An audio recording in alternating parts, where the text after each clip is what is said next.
전도서 4장 13절에서 5장 9절 말씀 가지고 함께 은혜 나누겠습니다. 지난주 말씀은 억압받는 사람이나 억압하는 사람이나 모두 다 위로하는 사람이 없다라고 했습니다. 따라서 질투심으로 서로 경쟁하며 헛수고하지 말고 서로 위로받으며 살라고 했습니다. 사막을 여행하는 여행자와 같은 것이 우리네 인생이라고 했습니다. 그러면 사막을 여행하는 여행자는 함께 힘든 길을 가며 서로 돕지 않으면 둘 다 죽는 것입니다. 특별히 함께 협력하여 믿음의 길을 가는 것이니까 가는 것이 우리 인생을 헛되지 않게 사는 길이라고 했습니다. 오늘 말씀은 그런데 왜 사람들이 서로 돕지 않고 질투심으로 경쟁하면서 헛된 삶을 살고 있느냐 하는 것에 대해서 말하는 것으로 시작합니다. 이어서 어떻게 하면 사람을 바라보지 않고 하나님만 바라보면서 그렇게 헛된 경쟁하지 않으며 살 수 있느냐 하는 것을 말하고 있습니다. 오늘 말씀 자세히 보면서 우리는 어떻게 헛되지 않게 살 수 있는지 우리 자신을 말씀에 비춰보는 시간을 갖겠습니다. 4장 13절에서 16절에 보면 높은 자리에 오르면 고집불통이 된다는 내용이 나옵니다. 전도자는 이제 왜 사람들이 서로 도우며 가치 있는 인생을 살지 않는지 진단한 결과를 말합니다. 아무리 똑똑한 젊은이도 높은 자리에 오르면 그리고 나이를 먹으면 다 고집부통의 늙은이로 변한다는 것입니다. 살펴보니까 어때요? 다 그렇다고요. 그렇죠? 오늘날도 그래요. 젊어서는 참 똑똑하고 성실하고 모든 것을 친절하고 그랬는데 나이를 먹고 나면 그냥 고집불통의 늙은이로 변한다는 것입니다. 왜 그렇습니까? 자신이 남보다 낫다는 교만 때문에 그렇습니다. 교만 때문에 서로 돕지 않고 살고 있습니다. 그 예를 들어서 젊은이와 왕이 등장합니다. 어떤 사람은 요셉과 바로를 비유한 것이다 이렇게 말하기도 하고 어떤 사람은 사울과 다윗을 비교한 것이다 이렇게 말하기도 합니다.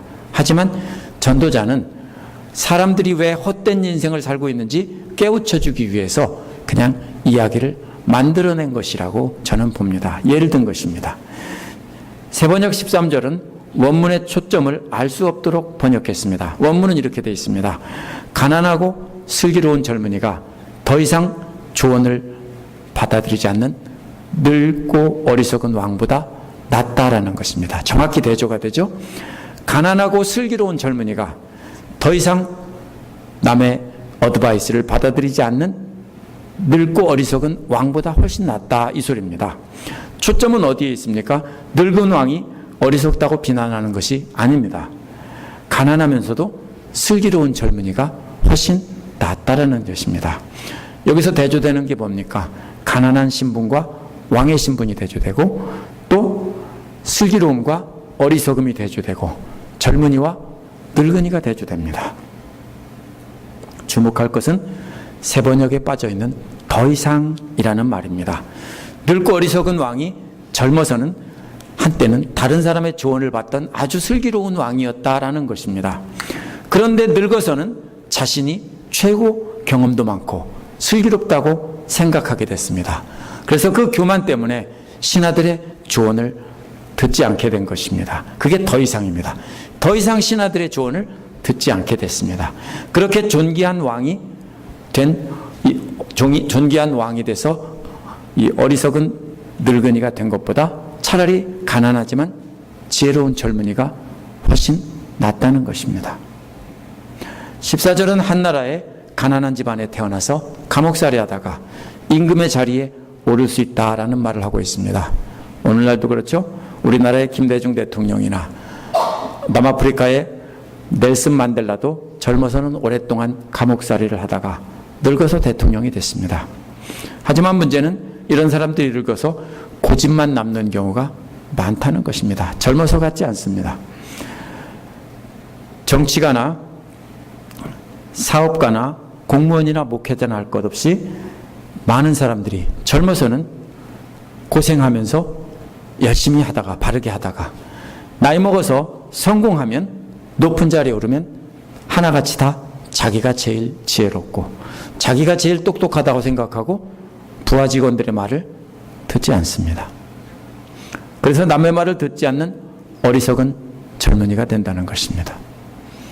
그 정주영 회장의 유명한 얘기가 있어요. 아산에 가로림만을 막을 때 아무래도 안 되니까 안 된다고 하는데 정주영 회장이 낡은 유조선을 갖다 막아봐라 하고 갑자기 아이디어를 냈어요. 근데 부하 직원들은 안 된다고 할 때 해봤어? 하고 그냥 해보라고 그냥 밀어붙였대요. 그게 잘 돼서 성공해서 다행이에요. 근데 그런 게 항상 통하는 거는 아니에요. 왜요? 이렇게 나이를 먹으면요 경험이 많이 쌓여요. 성공한 경험이 많아지죠. 어떻게 해서 왕이 되고 어떻게 해서 높은 사람이 됐겠어요? 그렇게 해서 수많은 이들 남보다 더 열심히 해서 잘해서 성공했기 때문에 그래요. 그러면 그 다음에는요 너들은 다 나만 못해. 그러니까 나이를 먹으면 어떻게 돼요? 아무의 말도 안 듣게 되는 고집불통이 되는 거예요. 이것이 어때요? 모든 사람이 다 똑같아요. 옛날이나 지금이나 똑같아요. 그래서 15절은 해석상의 어려움이 있습니다. 왕의 후계자가 된 젊은이라는 말은 왕의 자리를 차지한 두 번째 젊은이라는 뜻입니다. 이 젊은이가 13절 14절에 가난하고 지혜로운 젊은이라고 해석하는 사람들도 있고, 두 번째라는 말 때문에 그 젊은이가 이미 왕이 되어 늙었고 또 자른 젊은이가 있다고 말하는 것이라고 해석하는 사람도 있습니다. 그래서 NIV나 세번역은 두 번째라는 말을 삭제했습니다. 혼동을 주기 때문에.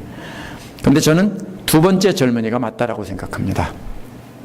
해 아래에 있는 모든 사람들이 다 두 번째 젊은이를 따른다는 것입니다. 왕이 이미 늙어서 노인이 됐고 이제 두 번째 젊은이를 따릅니다.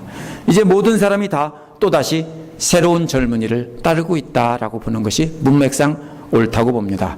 16절은 이제 이 부분의 결론입니다.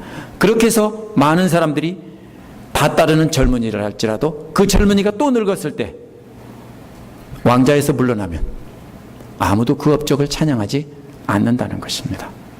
원어는 더 이상 그와 함께 기뻐하지 않는다는 것입니다. 그래서 모든 사람을 다스리는 권자에 오르는 것이 다 헛되고 헛된 일이다라는 겁니다. 그렇죠?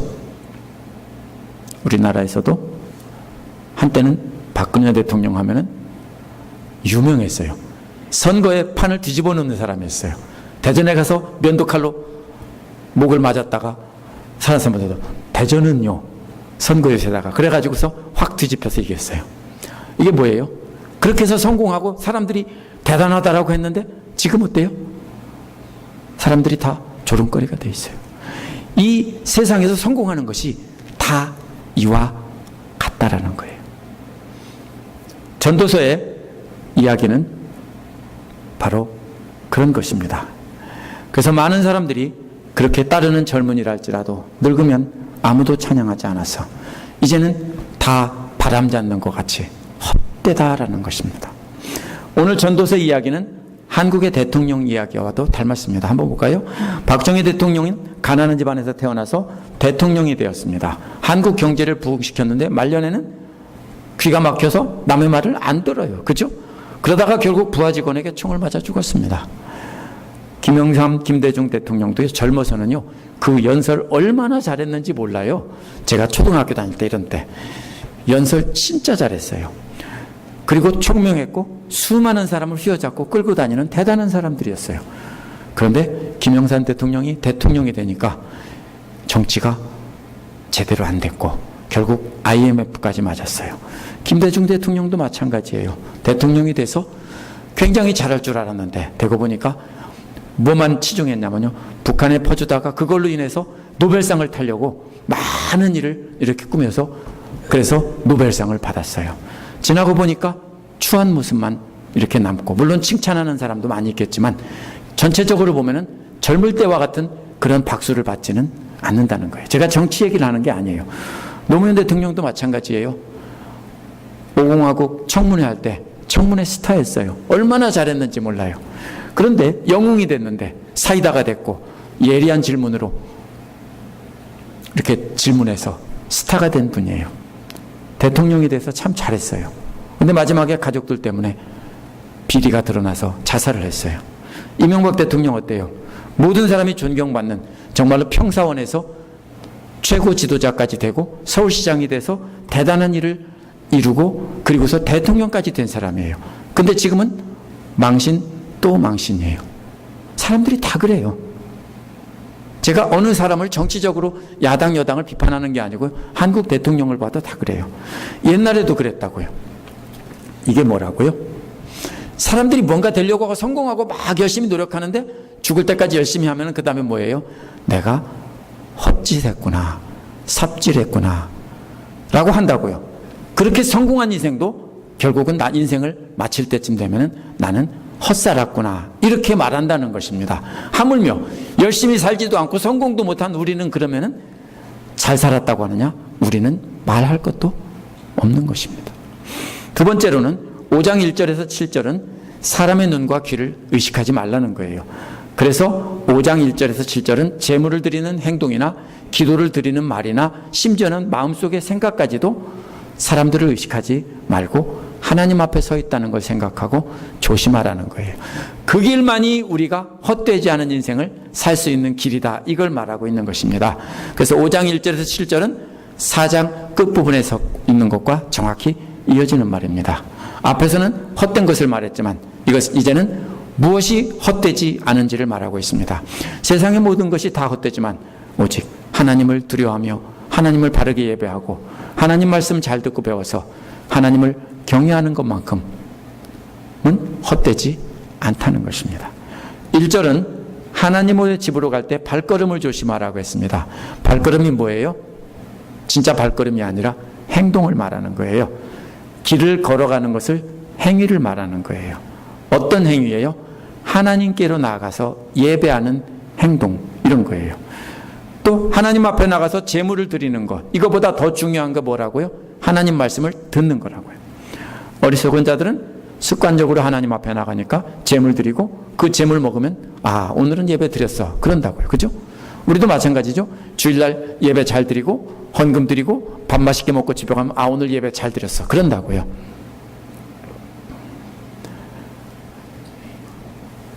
왜냐하면 이런 사람들은 자신이 악한 일을 하고 있다는 것을 깨닫지도 못하기 때문입니다.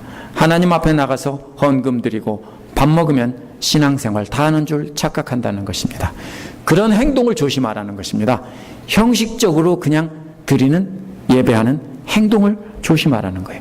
헌금보다 더 중요한 것이 뭐라고요?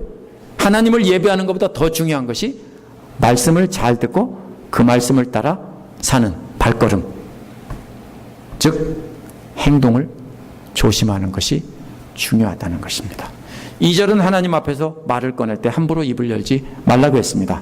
하나님 앞에서 말을 꺼낸다는 것은 기도하는 것입니다. 기도할 때 서둘러 말하지 말라는 것입니다. 또 조급한 마음을 가져서도 안 된다는 것입니다. 생각 없이 서둘러 입을 열어 기도해도 안 되지만 생각 없이 마음으로 서둘러 결심하는 것도 안 된다는 것입니다. 땅에 있는 우리는 보는 것과 듣는 것과 생각하는 것이 모두 제한적입니다. 그렇죠? 우리가 못 본 것은 모르죠. 어떤 사람이 거룩한 척하고 속일 수 있어요. 집에서는 거룩하지 않아요. 그래도 몰라요.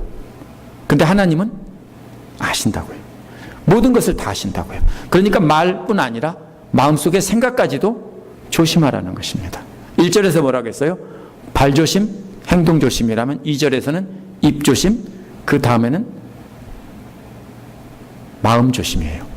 잘 보세요. 처음에 뭐라고 했어요? 성전에 나가는 발걸음, 예배하고 헌금하는 이런 행위를 조심하라고 그랬죠? 그 다음에 뭘 조심하라고요? 기도할 때 기도하는 말을 조심하라고 했는데 그 다음에 기도하는 속에는 뭐가 있어요? 먼저 마음이 있어요. 거꾸로 파고 들어가고 있는 거예요. 우리에게 드러난 예배 행위와 입으로 말하는 행동과 더 안에 깊은 곳에 있는 드러나지 않은 마음속, 이 세 가지를 3단계로 계속 말하고 있어요. 이걸 놓치면 오늘 말씀의 초점을 놓치는 겁니다. 그래서 지금 조심하라는 겁니다. 사람들 앞에서는 마음속 생각까지는 조심할 필요 없어요. 그죠? 엉뚱한 생각해도 되죠. 그죠? 상관없죠. 생각은 자유예요. 그죠? 그런데 하나님은 다 아신다고요. 예수님도 뭐라고 그랬어요? 마음속의 생각까지도 죄라고 그랬잖아요. 3절은 왜냐하면이라는 말로 시작합니다. 왜 행동도 조심하고 입 조심하고 그 다음에 마음도 조심해야 하는가 하면이라는 뜻입니다. 이어지는 말은 걱정이 많아지면 꿈이 많아지고 말이 많아지면 어리석은 소리가 많아진다고 했습니다. 뭔가가 순서가 말이 안 돼요. 원어를 찾아봤어요. 이 3절은 짝을 이루는 대꾸로 되어 있는데요. 앞에 것은 비유고요. 뒤에 것은 전도서 기록자가 하려는 말입니다. 개역개정이나 세번역이나 다 의미를 통하게 하려고 이것을 걱정이 많아지면 이렇게 번역했어요. 근데 원어는요, 말조심, 발조심, 입조심, 마음조심, 이 순서대로 설명하고 있어요. 원어는 무슨 뜻이냐면요, 걱정이 많아지면, 이 말은 원어에서는 일을 많이 하면 이 뜻이에요. 일을 많이 하면 피곤해서 자면서 헛소리를 한다는 거예요. 그 뜻이에요. 그래서 밭에서 일을 많이 하고 고된 일 하나님 일에서 봉사를 너무 많이 하면 그 다음에 어떻게 돼요? 너무 지치죠? 그럼 집에 가서 어떻게 해요? 잘 때? 헛소리 한다고요. 그래서 어리석은 소리도 많아져요. 그래서 하나님 앞에 기도할 때도 말을 많이 하는 것도요, 피곤해서 꿈꾸며 헛소리 하는 것과 같다는 거예요. 우리가 하나님 일할 때 막 열심히 봉사하는데 지치도록 열심히 하다가 그 다음에 어떻게 돼요? 힘들으니까 자꾸 기도할 때도 자다가 잠꼬대하듯이 힘드니까 자꾸 헛소리를 해요. 그러니까 하나님 앞에서 말할 때는, 기도할 때는 조심하라고요. 정신 똑바로 차리고 지치지 않은 상태에서, 영적으로 피곤하지 않은 상태에서 우리가 하나님 앞에 내뱉는 기도도 조심해서 하라는 것입니다. 4절에서는 맹세하여 서원한 것을 미루지 말고 지키라고 했습니다. 이게 뭐냐면요, 마음속으로 하나님 앞에서 맹세했다 해도 반드시 지켜야 된다는 거예요. 마음속으로 내가 이렇게 해야 되겠다, 그죠? 그런 마음 들죠? 어떤 선교사님이나 목사님이 어렵다고 하면, 내가 1000분만 내가 저분 도와드리겠다 딱 생각했는데 조금 돌아서면 어떻게 돼요? 내 형편에 1000불이 어디 있어, 에이 500불 300불 200불 100불 이러다가 에이 말어, 이럴 때 있잖아요. 저도 그럴 때 있어요, 그죠? 우리는 그럴 수 있다고요, 그죠? 근데 하나님은 그것까지도 다 아신다고요. 그러니까 마음속으로 생각하고 결심하는 것조차도 조심하라는 거예요. 하나님 앞에서 마음속으로 서원해서 기도했다면, 사람들 앞에서 입으로 내뱉어서 하지 않았어도 지켜라, 이 말이에요. 아니면 하지 마, 이 소리예요. 이어서 원어에 보면 왜냐하면이라는 말이 있어요. 왜 그렇게 즉시 갚아야 되냐면요, 하나님은 어리석은 자를 좋아하지 않으신다는 거예요. 기도할 때 말이나 생각으로만 서원하고 즉시 물질로 지불하지 않으면 하나님은 어리석은 놈, 그런다고요. 누가 너 보고 서원하랬어? 누가 너 보고 기도하랬어? 왜 말해놓고 지키지도 않아? 이러신다고요. 그러니까 우리는 서원한 것을 지키라는 말은요, 내가 서원한 것을 갚으라는 말입니다.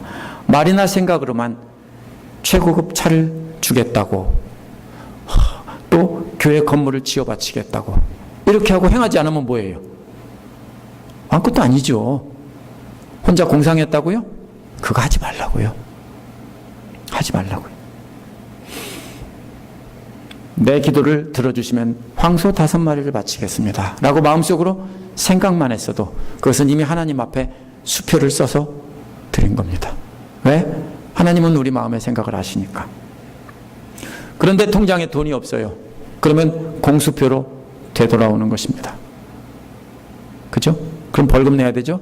책 돌아오면요. 서원을 많이 하는 사람은 고액을 적어서 수표를 함부로 뿌리는 사람과도 같습니다. 내가 이것도 해줄게, 저것도 해줄게. 하나님뿐 아니라 사람한테도 마찬가지예요. 목사님 제가 이것도 해드리겠습니다, 저것도 해드리겠습니다, 말로 많이 해놨는데 하나도 안 하면 어떻게 돼요? 공수표를 그냥 10,000불짜리 수표를 계속 뿌리고 다니는데 다 꽝인 사람하고 똑같은 거예요. 사람한테도 그런데 하나님 앞에도 마찬가지입니다. 사람 앞에서 그렇게 말로만 약속하고 안 하면 뭐라고 그래요? 사기꾼이라고 하죠. 근데 하나님 앞에서 그렇게 하면은 진짜 사기꾼이라는 거예요. 6절은 혀를 잘못 눌려서 죄를 짓지 말라는 거예요. 제사장 앞에 내가 서원은 실수였다고 말하지 말라는 거예요. 하나님 앞에서 기도하고 서원한 것은 절대로 취소할 수 없다는 것입니다. 아무리 제사장이라도 취소해 줄 수 없습니다. 그렇게 서원을 취소하는 것은 하나님을 진노하게 하는 것이고, 그렇게 서원을 취소하는 것은 하나님께서 우리 손으로 드린 재물을 부수게 하는 행위라는 것입니다. 이게 무슨 뜻입니까? 선물로 이런 얘기입니다. 정성껏 1년 동안 일해서 다이아 반지를 사다 남편께서 이렇게 바쳤는데 그거를 승질나가지고 망치로 그냥 때려 부순다고요. 어떻게 하면요? 선물 준 사람이 잘못하면 때려 부수겠죠? 안 부숴요? 부수죠. 부술 수 있어요. 승질나면 때려 부술 수 있어요. 그죠? 하나님은요, 그거 못 때려 부술까요? 100번도 때려 부수고 남는다는 겁니다. 그러니까 우리가 정성껏 드린 재물을 하나님께서 부수게 하는 행위라고요. 빈말로 하고 거짓말로 헌신하고 거짓말로 기도하면, 마치 선물을 받은 사람이 우리가 한 달 동안 정성껏 뜨개질해서 떴는데 눈앞에 보는 앞에서 그냥 다 풀어가면서 이게 뭐야, 이게 뭐냐고 막 하면서 얼굴에다 집어 던지면 어떻겠어요? 지금 그 소리예요. 하나님께서 우리 선물을 부수게 하신다는 거.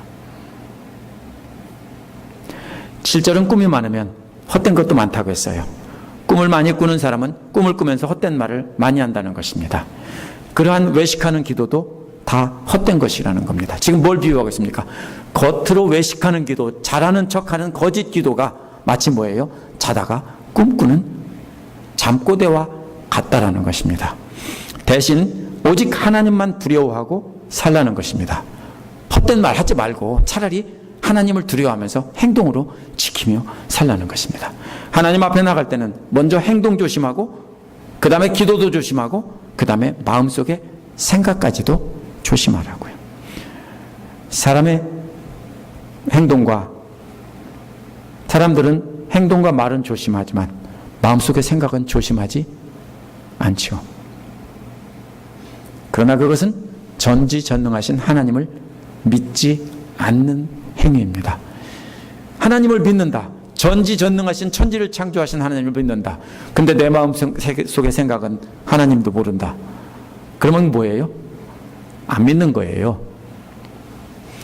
믿는다는 게 그거예요. 하나님께서 내 마음속 생각까지 다 보신다라고 하면은 부끄럽잖아요. 그러면은 우리는 생각까지도 조심하고 행동이나 말을 조심하지 않을 수 없어요. 왜?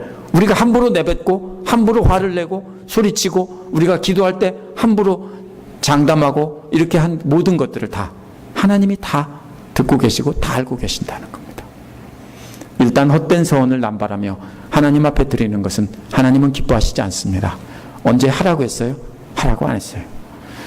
말만 그럴듯하게 하고 하나님 앞에 드리는 선물은 그렇지 못하다면 하나님이 그 자리에서 선물을 박살내신다고요. 그러니까 쓸데없는 생각과 기도는 그만하고 가치 있는 생각과 기도를 하고 행동을 하라는 겁니다. 많이 하지 않아도 괜찮아요. 한 가지 생각하고 또 마음에 먹었으면 기도를 했으면 그거를 행동으로 옮기는 그것을 말하는 것입니다. 그것이 바로 오직 하나님만 의식하고 조심하는 것이고 하나님을 경외하는 사람의 행동입니다. 그러면 우리가 헛된 삶을 살지 않을 수 있다고요. 근데 왜 헛된 삶을 살아요? 사람들의 눈을 의식하고 사람들 앞에서 잘하고 사람들 앞에서 성공하니까 나중에 다 헛되다는 것입니다. 세 번째로는 5장 8절에서 9절에 보면 세상에 힘 있는 자들을 두려워하지 말라는 것입니다. 마음속까지 다 하시는 하나님은 두려워하지 않으면서 세상에 힘 있는 사람을 두려워하는 것이 세상 사람들입니다. 그렇죠? 하나님 앞에서는 나쁜 욕, 하나님을 들먹이면서 예수 그리스도를 들먹이면서 욕을 하면서 높은 사람이나 힘 있는 사람 앞에 가면 꼼짝도 못하는 것이 세상 사람들입니다. 왜요? 하나님을 믿지 않기 때문입니다. 그러나 세상에서 아무리 힘 있는 사람이라도 두려워하지 말라는 것입니다. 오직 하나님만 두려워하라는 것입니다. 그 다음에 그 내용이 나옵니다. 8절에서 어느 지방에서 가난한 사람을 억압하고 법과 정의를 짓밟아도 너는 그것을 놀라지 말라고 했습니다. 놀라지 말라는 말은 두려워하지 말라는 것입니다. 권력을 가진 사람이 억압할 때는 그런 사람을 두려워하지 말라는 것입니다. 그런 사람들도 결국 윗사람이 감독하고 또 그 윗사람이 감독한다는 거예요. 이 영어의 NLT는요, 윗사람이 감독한다는 말의 의미를 윗사람이 감시해서 빼앗아가는 것으로 이렇게 해석했어요. 근데 세 번역은 반대로 윗사람이 잘 감독해서 잘못하는 사람을 벌 준다고 해석했어요. 그런데 이런 경우에는 앞뒤 문맥을 봐야 됩니다. 4장 16절에 보면 왕으로 통치하는 것이 헛되다고 했죠. 그러면 여기서 왕이 잘하는 것일 수 없어요. 왕으로 통치하는 것이 헛되다고 했으니까 여기서 왕이 감시하는 것도 사람들을 바로잡는 게 아니라 헛된 것이라는 얘기예요. 그러니까 왕이 아무리 감시해도 소용없다는 거예요. 또 5장 9절의 마지막으로 왕도 그 땅으로부터 이익을 먹는다고 했어요. 뭔 소리예요? 왕도 한 통속이라고요. 그렇죠? 보세요. 예를 들면 한 고을의 사또가 도둑질을 해서 그거를 높은 사람한테 갖다 바치면 높은 사람은 또 그걸 갖다가 뺏어서 왕한테 받다 바치면 왕은 그걸로 잘 먹고 잘 산다. 이 소리예요. 이건 지금 얘기가요. 그 전체적인 문맥을 통해 해석해야 돼요. 성경에 이상할 때는요. 관료들이 땅의 이익을 빼앗아 먹지만 결국 왕도 똑같다는 얘기예요. 사람들은 높은 사람을 두려워하고 왕까지도 두려워하지만 이렇게 왕들도 탐욕으로 부정한 일을 저지르고 결국은 백성들을 착취해서 바친 것을 먹음으로 하나님 앞에서는 죄인일 뿐이라는 뜻입니다. 결국 세상에 힘 있는 사람은 다 하나님 앞에서 벌받을 죄인이라 이 소리를 말하고 있는 것입니다. 새 번역은 잘못 번역했습니다. 이 부분을요. 젊어서 지혜롭던 사람들이 나이가 들면 지혜롭게 됩니다. 근데 성공하지 않은 사람들이 그래요. 겸손을 유지하니까. 근데 젊어서 지혜롭던 사람들이 나이가 들으면 성공하면은요 대부분 다 고집불통이 됩니다. 대통령이나 성공한 사업가들이나 유명한 목회자들이나 다 그렇게 되니까 그렇지는 않습니다. 절대로 그렇지는 않습니다. 이는 그렇게 성공한 사람들조차도 나이가 들면 고집불통이 되는데 다 그런 건 아닙니다. 그런데 통계적으로 보면 대부분 그렇습니다. 한번 찾아보세요. 성공하고도 겸손하게 잘하는 사람이 얼마나 있는가? 극소수입니다. 대부분은 다 젊어서는 괜찮았는데 나이 먹으면 폭군이 되고 나쁜 사람이 되는 겁니다. 그러면 지금 이 얘기를 왜 합니까? 그럼 우리는 해당이 없습니까? 왕이 아니니까? 교회에서 우리도 작은 일에 봉사하면 사람들에게 인정받습니다. 그렇죠? 한 가지를 열심히 하면 음식 봉사든지 뭐든지 한 가지 봉사를 하시다 보면 오래 하다 보면 인정을 받습니다. 그렇죠? 저분 보면 참 예수님 닮았다 소리를 듣게 되고 박수갈채를 받습니다. 그렇게 해서 그냥 쭉 나가면 나중에 뭐가 되는 줄 아세요? 고집불통의 늙은이가 됩니다. 왜? 자기가 왕이에요. 자기가 하나님이에요. 왜? 내가 하니까 다 됐다라는 거예요. 하나님은 없어지고 뭐만 남습니까? 자기가 왕이 되고 자기가 고집불통이 되고 자기가 최고 지혜로워요. 왜? 내가 옛날에 다 해봤다는 거거든요. 그러면 지금 뭐예요? 실패할 때 감사해야 돼요. 남들이 욕할 때 감사해야 돼요. 왜?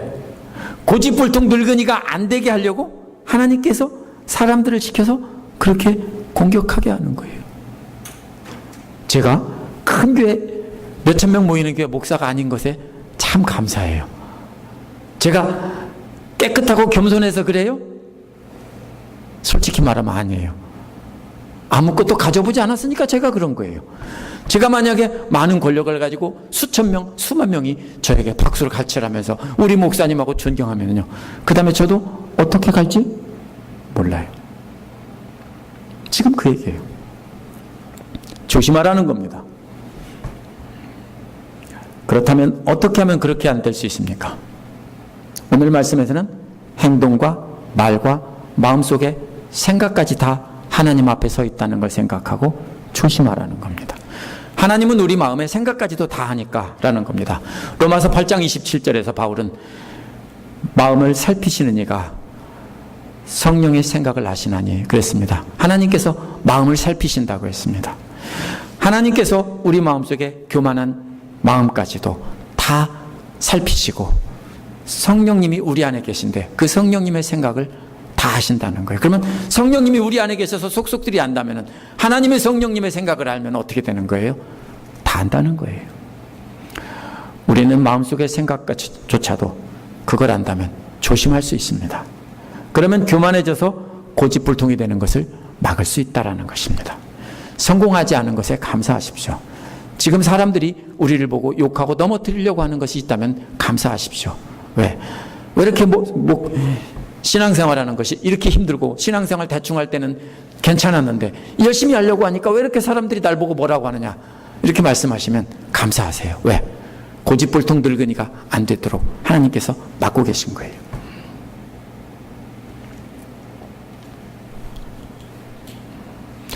그래서 우리는 자신의 마음속 생각까지 조심하며 하나님을 경외하는 것을 스스로 어떻게 진단할 수 있어요? 내가 그렇게 하고 있나 안 하고 있나? 여기서 말한 건 그거예요. 세상에 힘 있는 사람을 두려워하는 마음이 있다면 하나님은 두려워하지 않는 거예요. 만약 하나님만 두려워한다면 세상에 힘이 있는 사람은 무섭지 않아요. 죽인다고 해도 그냥 죽으러 가자, 이럴 수 있는 거예요. 맞죠? 만약에 우리가 세상에 불꽃 왕관이 진짜 좋다는 것을 생각하고 하나님께서 영원한 왕관을 씌워준다는 것을